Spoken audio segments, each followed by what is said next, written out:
yang kena kita bicarakan.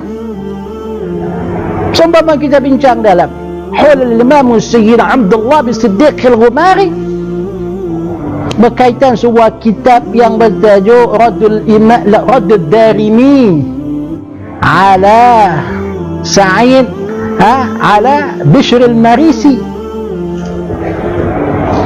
Tak ada pula orang nak bincang benda tu. Kes gambar selipan Nabi ni kes kecil je. Orang cerdik tak akan bincang benda-benda macam tu. Ulama kita dah tulis kitab khusus berkaitan selipan Nabi. Di Masjid Qarawiyyin tu, tempat falak atau matahari tu, jam falak tu, tengok tak ukiran selipan Rasulullah SAW. Ya salam. Yang paling besar, ana dah mengkaji benda ini 20 tahun yang lepas, kerana berbicara berkaitan dengan kitab ini di dalam Majlis Hulul Imam Sayyid Abdullah bin Siddiq Al-Ghumari. Ana tak menyadari bahawa kitab ini telah dikategorikan sebagai kitab Ahli Sunnah wal Jamaah di salah sebuah wilayah di Malaysia.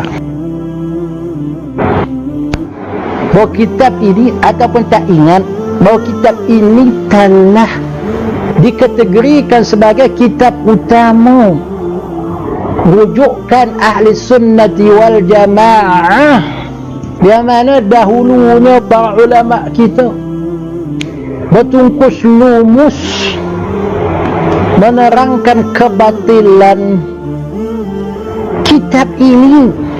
Tetapi kita Ahli Sunnah wal Jamaah tak peduli akan hal ini, sehingga kitab itu telah dikategorikan sebagai kitab rujukan utama untuk mengukuhkan akidah Ahli Sunnati wal Jamaah dan menolak fahaman Mu'tazilah.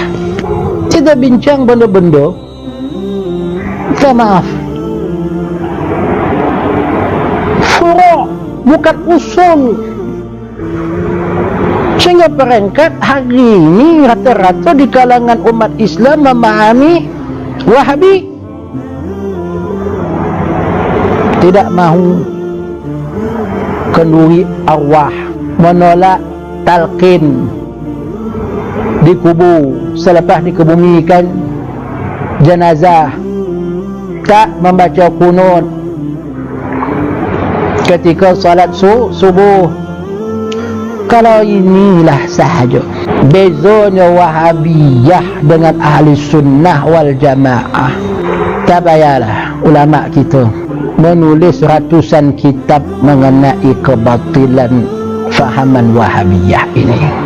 Ana seru kepada tokoh-tokoh Ahli Sunnah wal Jamaah, tinggalkan seketika perbahasan furuk seumpama itu, yang walaupun saya memahami ia perlu juga dibahaskan kerana ia akan menatijakan perpecahan umat, disebabkan mengkategorikan benda khilafiyah ke dalam kategori bid'ah.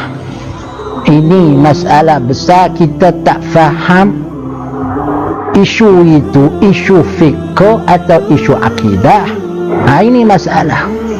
Bab tawasul, isu fiqh, kita masuk dalam masalah akidah. Bab ziarah makam Nabi, isu fiqh, kita masuk ke dalam perbicaraan akidah. Ini kegagalan fahaman Wahabi.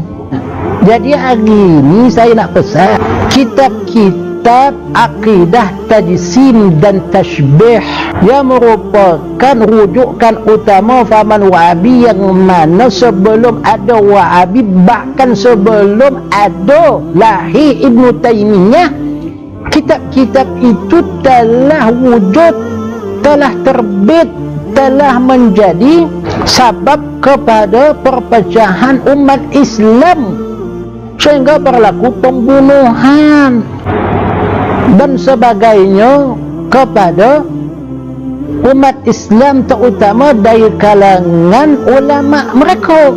Ini yang berlaku. Seumpama yang berlaku kepada Al-Imam Jarir At-Tabari radhiyallahu ta'ala anhu.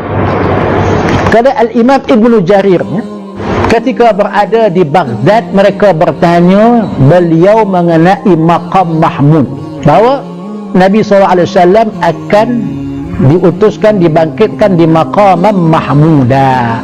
Dia orang berpandangan bahawa maqam Mahmud itu iaitu Allah Subhanahu wa ta'ala akan meletakkan Nabi Muhammad sebelahnya di atas arasy.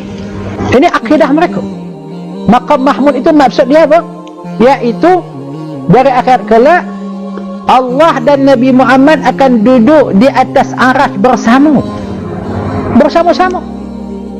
Soal kursi, sebelah Allah, sebelah Nabi Muhammad. Ini akidah apa ini? Dan mereka harap itulah jawapan daripada Ibnu Jarir. Di sini sebut Ibnu Jarir, ya, tak disebut At-Tabari. Kita semak semula sama ada ia benar Ibnu Jarir At-Tabari atau Ibnu Jarir, tak apalah. Al-Imam Al-Kautsari sebut Ibnu Jarir.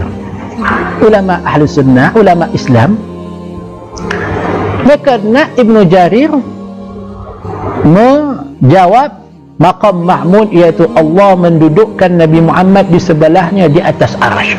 Tetapi jawapannya adalah sebaliknya. Ibnu Jarir menjawab subhana man laysa lahu anisun, subhana man laysa lahu anisun wala lahu fi arshihi jalisun. Subhana man laysa lahu anisun wala lahu fi arshihi jalisun. Maha suci Allah yang tiada bagi dia anis. Bagi dia anis. Anis ni rakan teman, untuk berseronok, dan sebagainya. Anisun, anisun. Wala lahu, dan tidak ada baginya di aras jalisun, iaitu kawan untuk duduk bersama. Maka mereka pun marah dengan jawapan Ibnu Jarir. Maka mereka baling Ibnu Jarir dengan bekas dakwat mereka, dengan pen mereka, dengan batu dan sebagainya, sehingga kan polis pada ketika itu dengan susah payahnya akhir dapat juga menyelamatkan Ibnu Jarir daripada mereka. Dan hiduplah Ibnu Jarir selepas itu di bawah kawalan askar di rumahnya, sehinggalah beliau wafat pada tahun 310 Hijrah. Ini yang berlaku kepada ulama kita dahulu, yang dilakukan oleh nenek moyang Wahabiyah yang membawa akidah tajsim dan akidah tashbih. Ana harap semua tokoh Ahlussunnah fokus kepada isu akidah tanzih, bawa umat Islam di Malaysia kepada akidah penyucian tanzih, bahawa Allah Maha Suci daripada menyerupai makhluknya. Ajar mereka itu, utamakan mengajak akan mukhalafatuhu lil hawadith, terangkan dengan jelas akan sifat ini kepada mereka. Tinggalkan sebentar akan bid'ah amaliyah ini, fokus kepada bid'ah i'tiqadiyah yang terbit di zaman silam, kemudian tenggelam seketika, hari ini timbul semula, sehingga kitab itu telah diiktiraf sebagai kitab ahli sunnati wal jamaah.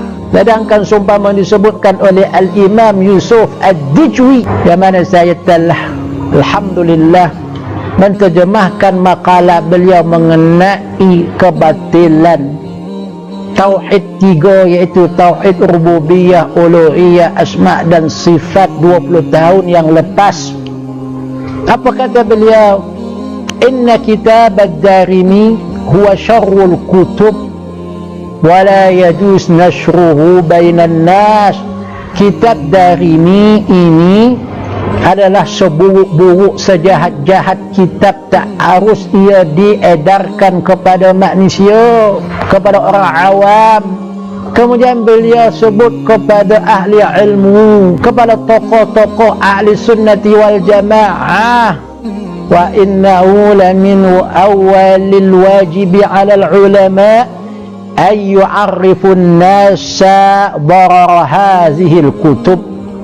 Dan antara perkara awal yang wajib, yang wajib bagi ulama memperkenalkan manusia, memaklumkan kepada manusia, memberitahu kepada manusia, mengajar kepada manusia, menghebohkan kepada manusia. Apa lagi bahasa kita nak gunakan?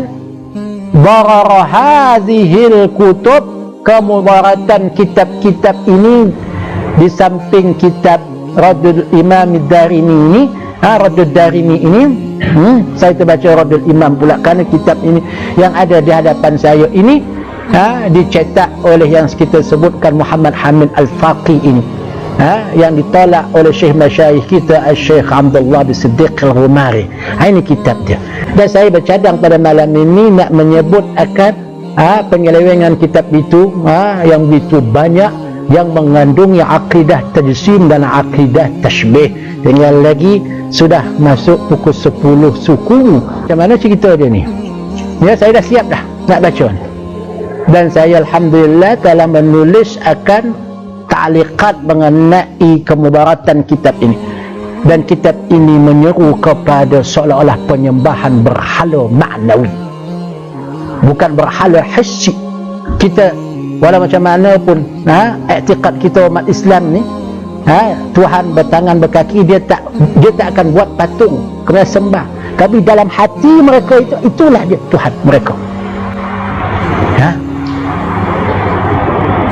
Bertangan berkaki, ada dua belah tangan,